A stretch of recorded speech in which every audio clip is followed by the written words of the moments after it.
an honor to be here once again to speak at this great festival. Albert introduced himself and me, and he described me as his pastor. In our church, he's actually titled as an executive pastor, and within the current context, I'm not sure who is in charge of the day-to-day running of the church. The essence, I believe, of this festival is to challenge, to inspire, and to create an opportunity for people to expand their thinking, to expand the ideas that are possible for them to dream about and to work with. Just about probably 2 weeks ago, I referred to an analogy, and I think it would fit into what Kweku Awotwe talked about regarding the wealth. I'm not sure whether it was the wealth or the purchasing power of Africa in the next probably 17 or so years, which would get to 4 trillion. And the potential of our population growth that will get us to about 1 billion people, and try to position the opportunity that was available to us as a people. And when you say Africa, within that context, there are 54 countries, so you're not sure which portion of the 4 trillion would end up in Ghana. But be that as it may, it was a threefold growth from where we are now. Africa's current worth is 2.4 trillion, which seems to be an impressive number, especially when you consider just the word trillion as a very uncommon word to pronounce. The only time I've had the opportunity to use trillion freely was when I was in Zimbabwe a few years ago, where their dollar was denominated in trillions. And I actually have packages of 100 trillion Zimbabwean dollars, which I'm still keeping and hoping that one day would have real value back in it. But trillion is always an impressive number within whatever currency except the Zimbabwean dollar. So to think of Africa as 2.4 trillion is quite a formidable thought. But I juxtaposed that number with the value of 4 companies in our world. At the time I was speaking, Apple company was not yet 1 trillion. It was officially 950 billion. A couple of days after I made that analogy, Apple was 1 trillion. So that just almost halves Africa's worth. Microsoft is about 570 billion US dollars. Facebook, which was started when most of us were very much active in life, that's 2004, is worth, well, depending on how the current crisis they were in has affected them, is worth about 500 billion. Amazon, which we just heard of, is worth about 430 billion. If you put these 4 companies together, it's more than 2.5 trillion. That means, in a sense, just 4 companies producing worth more than our continent. So when he talked about the potential for growth in our our purchasing power in the next 17 or so years. It seemed like a great improvement, but really, it's nothing. Because Africa's growth, at the rate we are engaged in, has to be radically different from our historic performance. What we have done in the past cannot get us anywhere to competing with any part of the world. We cannot compete with the United States, we cannot compete with Europe, cannot compete with Asia, cannot compete with South America, because we are way behind, and at growth rates that we are working with now, it will be difficult for us to catch up. So much as I appreciate a 4 trillion economy, I think it's woefully inadequate, distributed around 1 billion people. And Albert actually said that then it means all of us have got $4,000. And I don't know what you're going to do with $4,000 if it's given to you. If you took your child to any very good school and you have 3 children, that would be the end of your $4,000. If you took your child to university, you couldn't even pay the fees for the first year in university outside of Ghana. Even if you wanted to buy a car, a $4,000 car would move, but would be quite embarrassing to you somewhere along the line. So we have to create far more than the $4,000 per person or 4 trillion. So I challenged the people I was speaking to, and by extension, the continent of Africa, that if we really want to have meaningful growth, we have to aim at a minimum of 20% GDP growth for the next 20 years. I mentioned that to somebody who was in a very responsible position in another African country, very significant person, and instantly he laughed and said, "Is that possible?" Well, just for the person to ask that question, "Is that possible?" means we would not even attempt it. I said, well, you know, Zimbabwe had 1,000,000% inflation. Is that possible? Well, Africa has an ability to achieve tremendous success in the negatives. But when it comes to the positives, we find it very difficult to really fix our mind to try to engage that. So I said, well, if we could do that in negative, I think 20% growth is possible. I said, by the way, Facebook, which most of us are on, use it for various purposes, has grown for the last 5 years, averagely 50%. 50% average growth, last 5 years. You can say, well, it's a company. Well, if one young 25-year-old boy can create a company that grows at 50% every year, I don't think that it's too much for us all, 29 million of us, to create one idea that grows at 50% per annum. It's a mindset.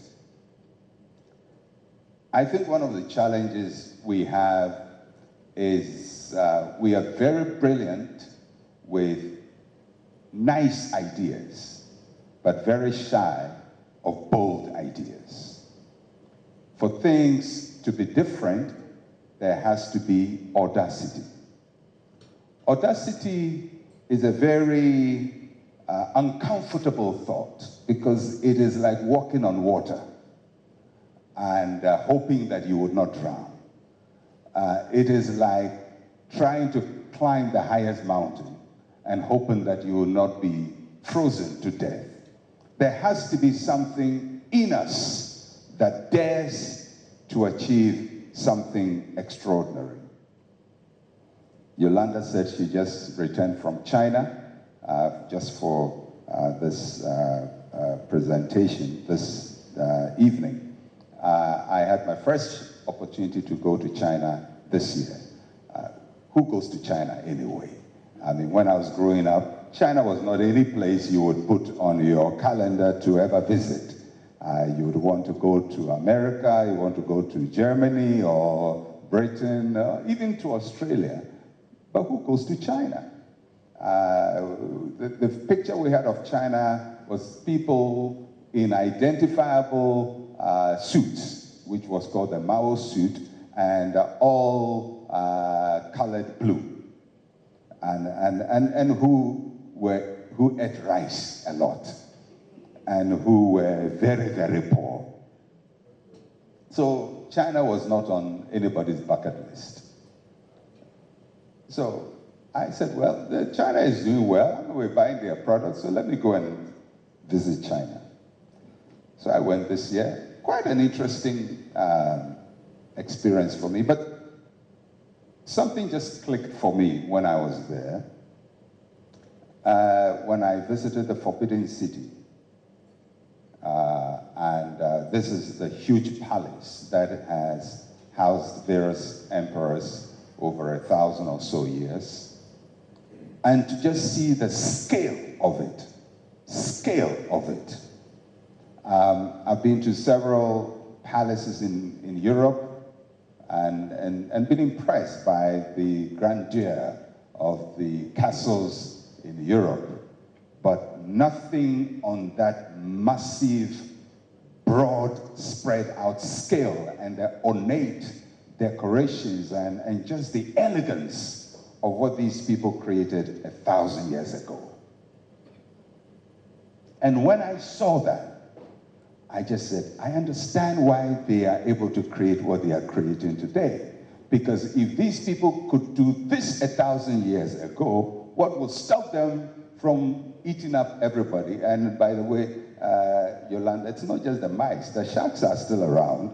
And sometimes you get eaten by both mice and sharks. And it's a double jeopardy, but it happens. So something just struck me, that there was a historicity about their development. It just didn't happen. They had the mental infrastructure. They had the cultural architecture. They had the disposition to be able to do it. Obviously, probably kinds of governments they had pursued and systems of governance they had pursued did not harness the potential that the various emperors had in the past dynasties. But when the trigger came, they instantly rediscovered their greatness and made it work. So I started thinking, on what basis can a nation like Ghana grow? What would be the ideas we grow with? What would be the mindset that we grow with? What would trigger Africa's growth? What is it that will help us break out from limitation? In the Bible, there is a story in 2 Kings, and it travels from 2 Kings chapter 6 to chapter 7. And it's a story that speaks to breaking out of confines. Samaria, a major city, is under siege from the Syrians. And in the battle, the Syrians did not enter Samaria to fight Samaria. They just stayed around and hemmed them in. And that was one of the battle strategies in those days. People wanted to defeat you. They just built a camp around you. In those days, nations or cities had walls. So if they build a siege around you, what simply happens is that you are locked in, your doors are shut, and you don't go out. Your farms are outside your city gates, but you can't go out to farm. you can't expand your national life. A siege may not seem like a very threatening battle because nobody's really killing you.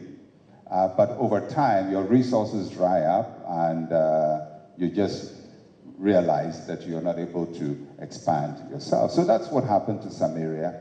And everything became very, very limited.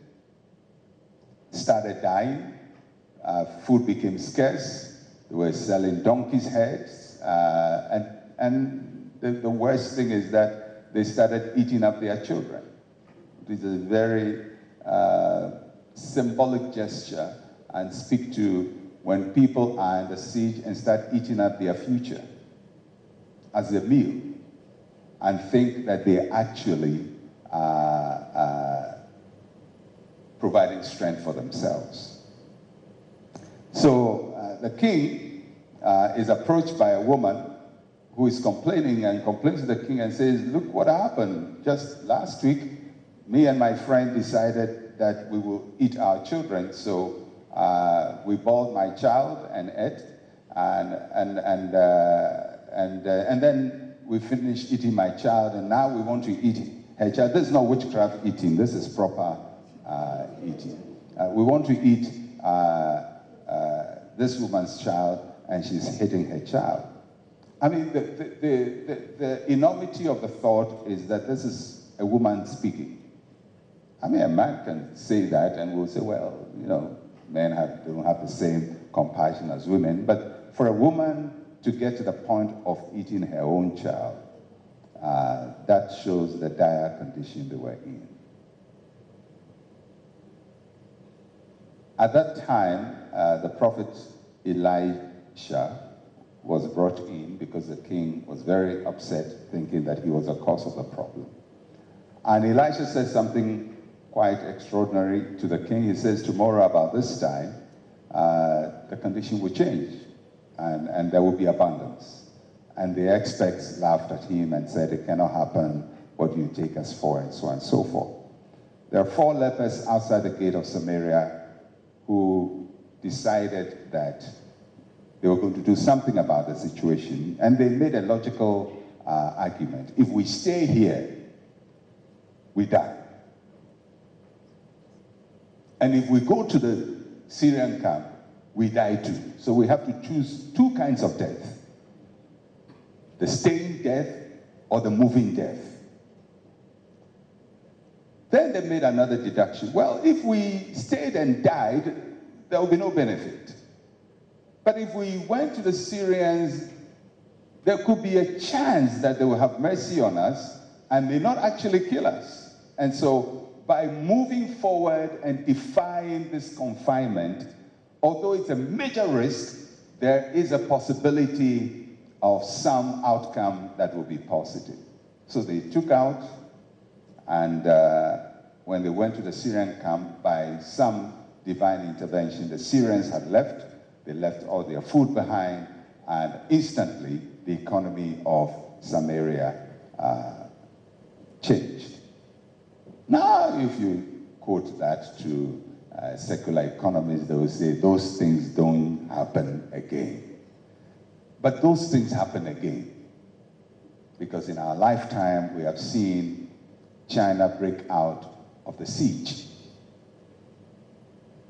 They broke out because for a long time, they put themselves under siege under Chairman Mao. Then Deng Xiaoping came and broke the siege. And it didn't happen in 24 hours, but overnight, that monster rose and is eating up the world. And that's not a mouse, that's a big monster eating up the world. So, it's possible for a nation to be under a self-imposed siege. Mentally, structurally, we can put ourselves in a condition where venturing becomes a fatal expedition. So it seems as if trying to do anything extraordinary becomes a fatal expedition. You know, today we've talked about some powerful companies. We've talked about Amazon. I must say, I think I was one of the earliest adopters of Amazon. Because by nature, I'm a very early adopter. I was one of the first people, I think, who used a Kindle.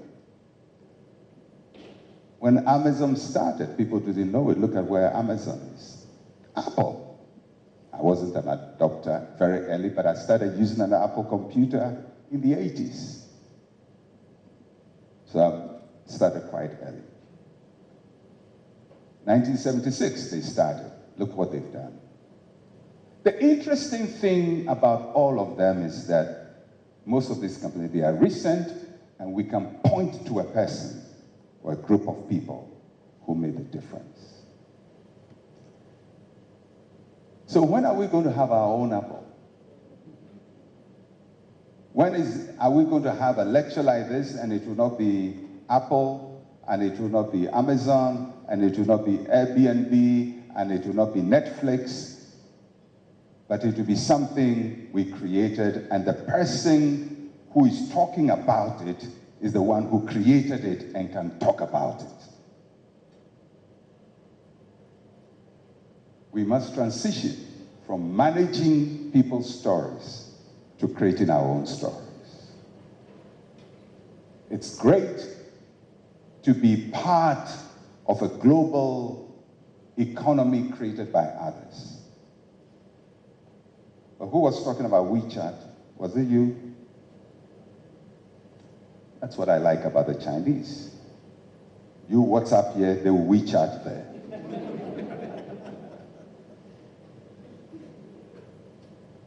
You Amazon here, they will Alibaba there.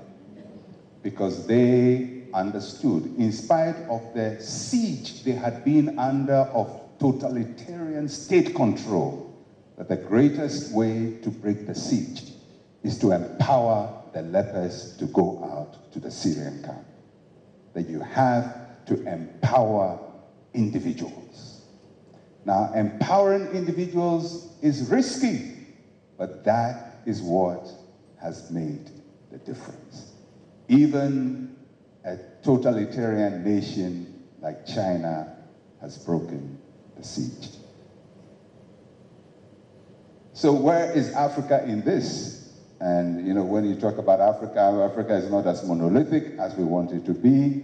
There are places in Africa that are more empowering of individuals, and there are places that are less empowering. The future of our growth will not be in our government or even our state institutions. It is going to be private people who create the opportunity and make it possible for others to be pulled along. And until we find the key to use policy and regulation to empower people, we can build the best institutions, but no one will participate in the opportunities we are creating. In fact, the reverse of that is that you will create the opportunities in your country and so disempower your people that only foreigners can come in and take advantage of the opportunities you are creating. There has to be a breaking of the siege. There has to be people who step out and do the bold things. And the people who do the bold things may not even be the most brilliant people. They may not have all the best ideas. They may not even have the best education. As we have seen with some of the people who have done great things in the world, some were dropouts, didn't finish their course. Doesn't mean they were not brilliant, but just maybe a bit too hasty and dropped out of school. Some didn't have all the strength that you will, if you were employing him, most of you would not employ him. Was it Mr. Ua here who was talking about the person he would employ? I'm sure that if Jeff Bezos had come to you, probably you wouldn't employ him, because most people who end up breaking the siege are very, very different from the ordinary person who fits the mold. and they would not fit your mold, they would defy your mold. But they are the game changers, they are the ones who make the difference.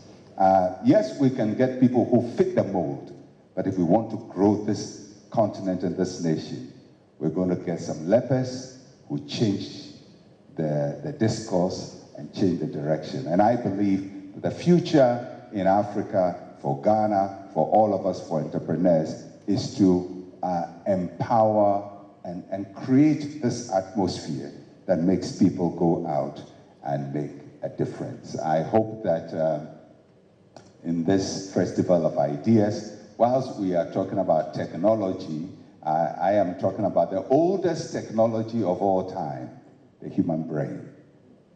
Not the machine, not artificial intelligence, the real intelligence and the real spirit and the enthusiasm of the human being which makes him go out there and make a difference. Thank you, and God bless you.